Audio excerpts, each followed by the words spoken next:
Bonjour, je suis Mathias Gay, pharmacien dans le 12e arrondissement de Marseille, spécialisé dans la prise en charge de la dépendance et le maintien à domicile.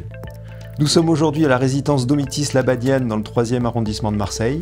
Domitis est un acteur incontournable des résidences autonomie en France, avec 180 résidences sur tout le territoire français.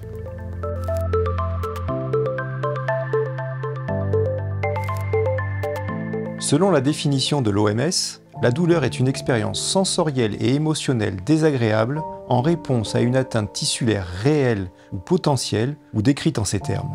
De manière générale, la douleur joue un rôle d'alarme qui va permettre à l'organisme de réagir et de se protéger face à un stimulus mécanique, chimique ou thermique. La douleur chronique est définie comme une douleur qui dure ou réapparaît pendant plus de 3 mois. Elle est classée en 2 catégories, les douleurs primaires et les douleurs secondaires. La douleur chronique primaire est considérée comme une maladie en soi. Le bénéficiaire souffre régulièrement sans aucune cause significative qui pourrait expliquer ces douleurs. La douleur secondaire est un symptôme d'une maladie sous-jacente. La douleur chronique, ou douleur de longue durée, est une douleur qui se prolonge dans le temps. Cependant, elle peut exister après la guérison d'une lésion ou d'une maladie et elle n'a alors plus d'utilité. Le corps signale, de manière erronée, au cerveau qu'il y a une douleur alors qu'en réalité, il n'y a plus de liaison présente. Elle peut être due à des troubles chroniques, comme par exemple un cancer, une arthrite, un diabète, à des traumatismes, comme une hernie discale, un ligament déchiré, et à de nombreux syndromes douloureux primaires, comme des douleurs neuropathiques, la fibromyalgie ou une migraine chronique. La douleur chronique est une affection, une maladie de longue durée. Cependant, elle peut être prise en charge et contrôlée à l'aide d'un traitement adéquat, comme par exemple des traitements médicamenteux et non médicamenteux, ainsi que d'un changement de mode de vie.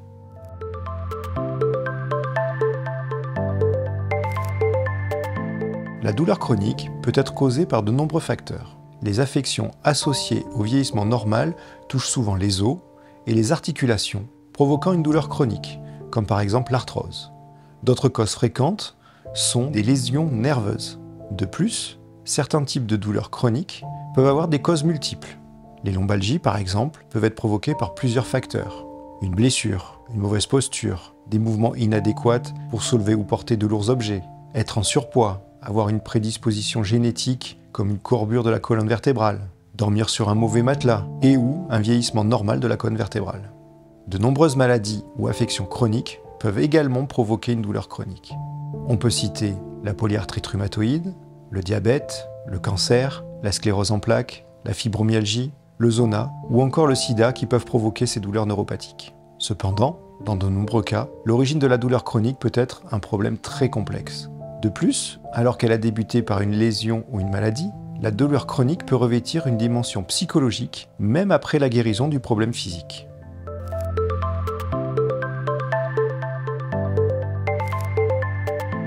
Les symptômes de douleur chronique peuvent varier. Il peut s'agir d'une douleur légèrement gênante jusqu'à une douleur complètement invalidante. Vous pouvez ressentir une douleur vive, comme un coup de couteau, une sensation de brûlure ou une douleur musculaire sourde. Les zones affectées peuvent être sensibles ou douloureuses au toucher et la douleur peut augmenter suite à des mouvements. Souvent, la douleur chronique n'est pas statique. Elle peut changer et s'intensifier au fur et à mesure de vos activités journalières. Les symptômes de la douleur chronique peuvent aussi inclure de la fatigue, des troubles du sommeil et une sensation d'inconfort, d'endolorissement, d'oppression ou bien de raideur. Les bénéficiaires atteints de douleurs chroniques peuvent la décrire en utilisant des termes tels que élancement, brûlure ou décharge électrique.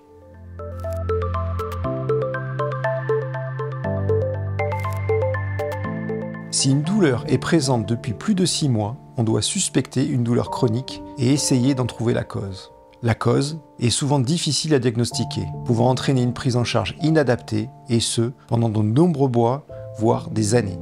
Un diagnostic correct et précoce est essentiel pour trouver le traitement adéquat et soulager les symptômes de la douleur chronique. Il est donc important que les bénéficiaires décrivent leurs symptômes de la manière la plus précise possible afin de faciliter l'identification des mécanismes expliquant leur affection douloureuse. Dans le cadre de cette démarche diagnostique, le médecin effectuera un examen physique et posera des questions sur les symptômes et les antécédents médicaux. Le médecin pourra également évaluer l'intensité de la douleur, grâce à une échelle de douleur, sa durée, sa fréquence, ainsi que d'autres éléments de la vie quotidienne pouvant influencer cette douleur. Plusieurs examens pourront être envisagés pour trouver des origines physiques de ces douleurs. Si les résultats sont négatifs et si les symptômes n'évoluent pas, on se concentrera sur le soulagement de la douleur. L'effet de la douleur sur la vie du bénéficiaire doit être évalué. Il peut s'avérer nécessaire pour cela de faire appel à un ergothérapeute. Un bilan psychiatrique en bonne et due forme doit être envisagé si on suspecte, comme cause ou conséquence, un trouble psychiatrique concomitant, comme par exemple une dépression majeure, un trouble de l'anxiété. Le soulagement de la douleur et l'amélioration fonctionnelle sont peu probables si les troubles psychiatriques concomitants ne sont pas pris en charge. En tant qu'assistante ou assistante de vie aux familles, votre rôle est important pour plusieurs raisons. Pour écouter le bénéficiaire et surveiller si c'est une douleur qui s'aggrave ou change, pour interroger le bénéficiaire sur les signes qui accompagnent sa douleur ainsi que sur la bonne prise des traitements, pour évaluer et noter l'intensité de sa douleur. Ces informations, transmises ensuite au corps médical, favorisent l'ajustement et l'adaptation des traitements.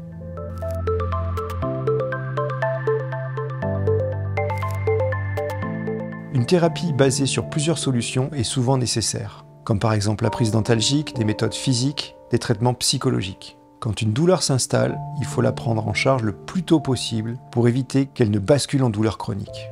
Si on connaît les causes, on va chercher à les soigner et ainsi à soulager la douleur.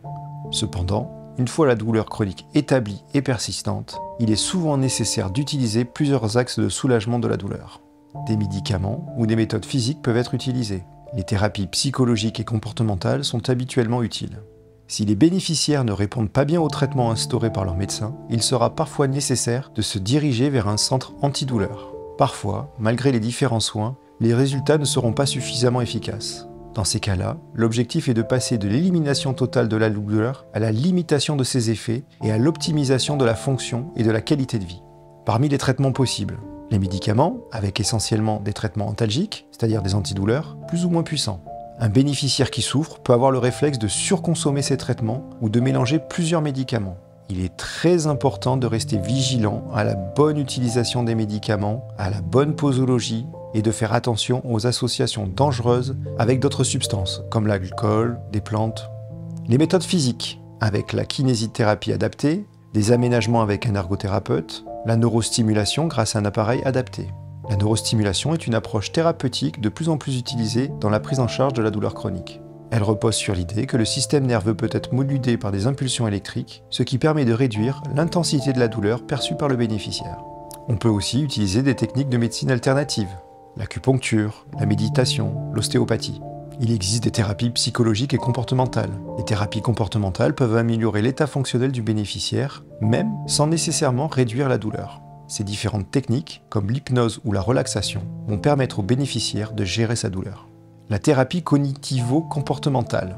Elle a pour objectif d'aider une personne à déterminer les mécanismes à l'origine de ses difficultés, à essayer de nouveaux comportements, à dépasser les symptômes invalidants, à se rétablir graduellement d'un état de souffrance psychique. Il s'agit donc de relever puis de corriger les pensées, c'est le volet cognitif, et la manière d'agir, le volet comportemental, qui sont à l'origine du problème actuel de la personne.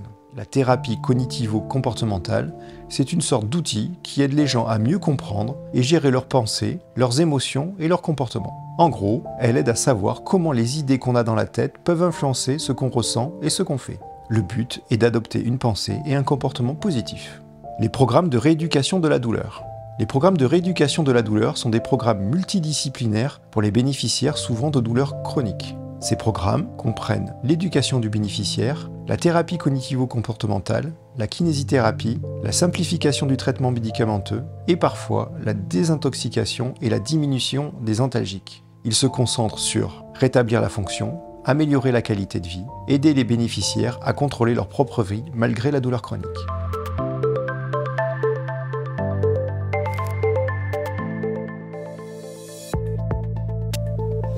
Je suis Lionel Lamotte, ergothérapeute, intervenant en établissement et à domicile. Il est bon d'intervenir sur différents aspects de la vie quotidienne du bénéficiaire, dans le but de réduire la douleur, d'améliorer la fonction et de favoriser l'autonomie. Voici plusieurs actions que l'on peut entreprendre. Premièrement, une évaluation fonctionnelle. Commencez par évaluer l'impact de la douleur chronique sur les activités quotidiennes du bénéficiaire tels que le travail, les loisirs, les tâches domestiques et les soins personnels. L'objectif est de comprendre quelles activités sont limitées ou rendues difficiles à cause de la douleur.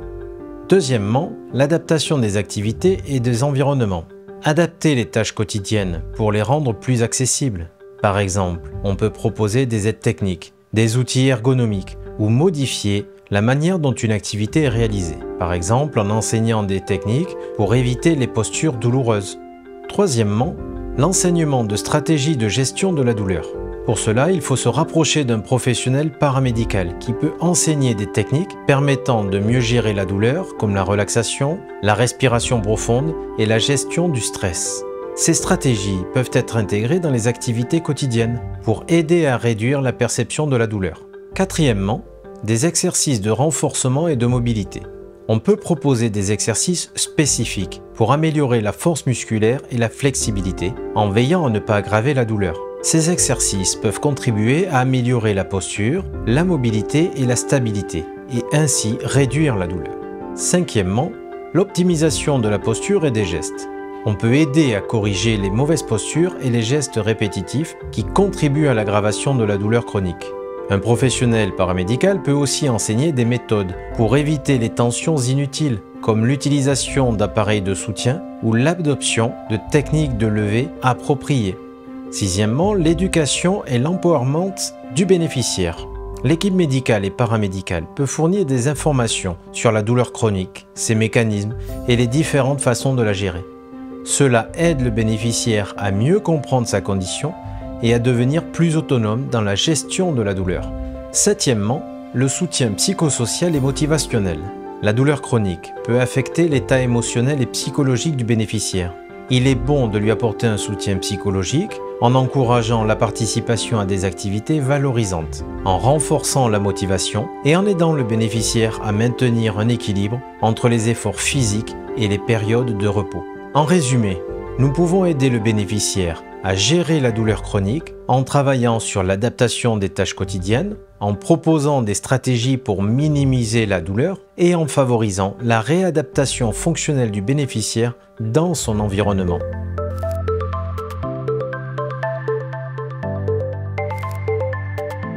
Qu'est-ce qu'on entend par douleur chronique? A.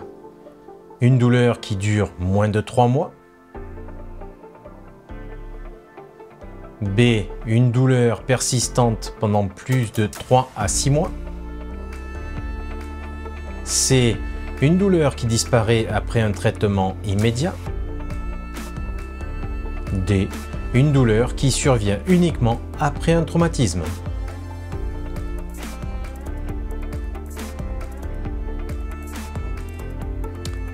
Quelle méthode non médicamenteuse est souvent recommandée dans la gestion de la douleur chronique? A. Le traitement par acupuncture. B. La chirurgie de la douleur. C. L'utilisation de médicaments anti-inflammatoires. D. L'abstention de toute activité physique. Quelle est l'importance de la prise en charge psychologique dans le traitement de la douleur chronique? A. Elle est secondaire, seul le traitement médicamenteux compte. B. Elle est importante car la douleur chronique peut être influencée par des facteurs émotionnels. C. Elle n'est utile que pour les douleurs psychogènes. D. Elle est inutile car la douleur chronique est purement physique.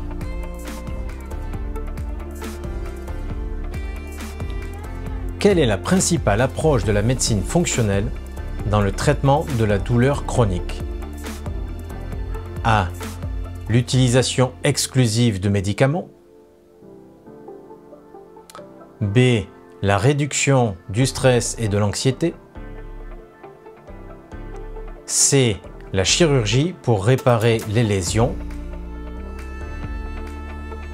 D. La prescription d'exercices physiques intenses.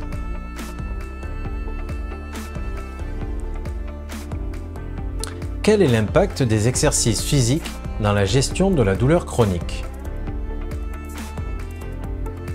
A. Ils aggravent toujours la douleur. B. Ils permettent d'améliorer la flexibilité et de réduire la douleur. C. Ils n'ont aucun effet sur la douleur. D. Ils doivent être évités à tout prix. Quelle est la première étape dans la prise en charge de la douleur chronique? A. La prescription d'analgésiques puissants. B. Le diagnostic précis de la cause de la douleur. C. La chirurgie pour corriger la lésion. D. L'abstention de tout traitement médicamenteux.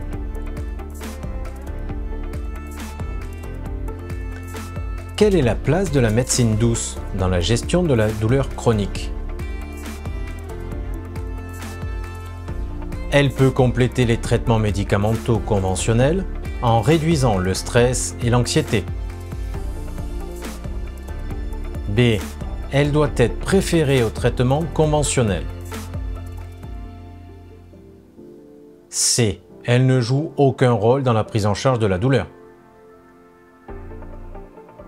D. Elle est utilisée pour les douleurs légères.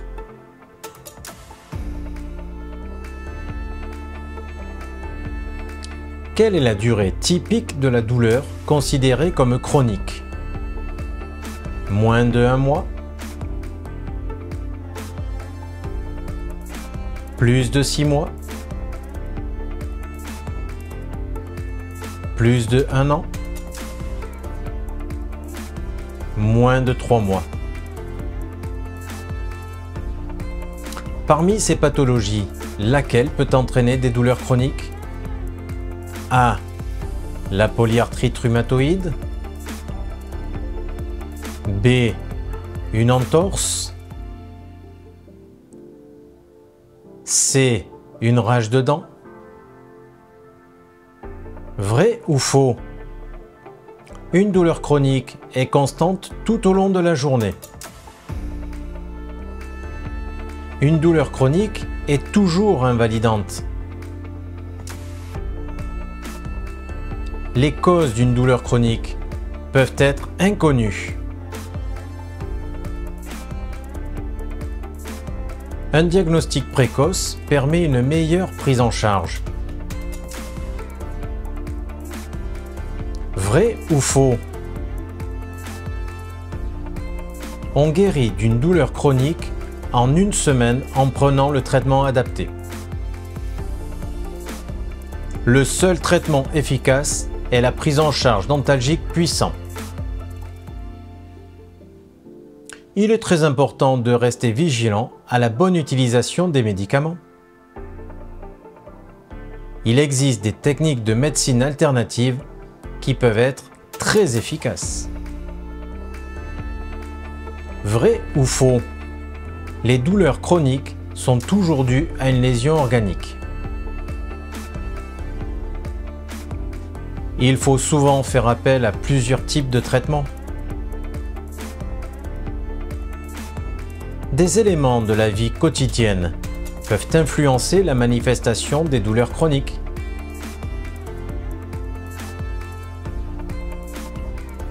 Les douleurs chroniques sont dues à l'imagination du bénéficiaire.